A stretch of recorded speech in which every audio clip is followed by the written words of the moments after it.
When Jesus visited the land of the Gerasenes in the Bible, he met a demoniac, someone who was possessed by demons, this text says. And when he approached him, he was living out among the tombs where the dead bodies, and he was self-stoning. He was throwing rocks onto his body, hurting himself, flailing himself. The community had him so ostracized, they didn't have to lift a stone to put him in his place. He was doing it for them. And Jesus meets this man among the tombs and the outside of this little community. And the man tells him that his name is Legion. That word legion is very interesting. Legion has a few layers to it. You have the Roman legion, which was the ruling, conquering party of the land of that time. The most powerful exercise of empire in the world. Legion also, the root of that word, means to bind together, to be bound together. So Jesus cures the man of the demons.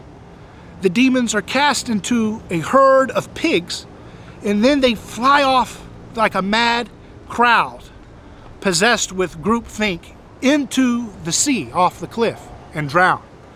And so this is the first time in history we see a story in which, instead of a demon being cast out, the crowd is being cast out of the person. Instead of a collective casting out an individual is having the collective cast out of him. This is the personhood revolution that Jesus inaugurated in history. And the flag's interesting, because flags are symbols of what binds us together as a nation here today. And everybody has their own emotions that they wrap into with the flag. It reminds them of their family, of nostalgia, and most importantly, if you ask people what makes the flag sacred, it's that it represents the sacrifice of the blood of soldiers who fight for the preservation of the country. That's what used to bind us together, but now we see with political intrigue and controversy that people are not united around the flag anymore. So something's not working with its effect to bind us together. So I want you to think about, what is it that makes us disunited? We're not united anymore, we're divided. We can't seem to agree on what's sacred anymore. And the reason that is because Jesus came into history and he upended our way of community, which was to ritually exclude an enemy other, and then to find unity over the ritual sacrifice or purging of that person. Jesus exposed it by letting himself become a victim of that same purging ritual that humans have always done since the dawn of history.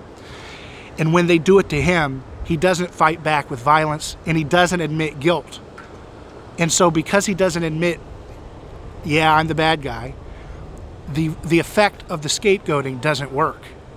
And so since Jesus' story has infected the West, particularly for 2,000 years, the aesthetic and the ethic of the highest good being outside the camp of our cliques, outside the camp of our unity, of our sacred bonds of nation or clique or group or ideology, those bonds are breaking down slowly through history as we work out our salvation with fear and trembling as a species. So get ready, folks. It's going to be a wild ride. This eagle's place is in the sky.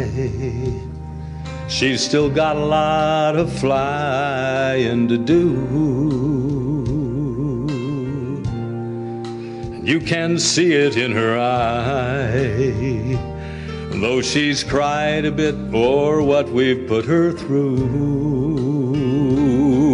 She soared above the lifted lamp that guards sweet freedom's door, in the dews, the damps, the watchfires of a nation torn by war. Oh, she's far too young to die. You can see it in her eye. She's not yet begun to fly. It's time to let the mighty eagle soar once more. Let the eagle soar like she's never soared before. from rocky coast to golden shore. Let the mighty eagle soar, soar with healing in her wings, as the land beneath her sings. Only God, no other kings.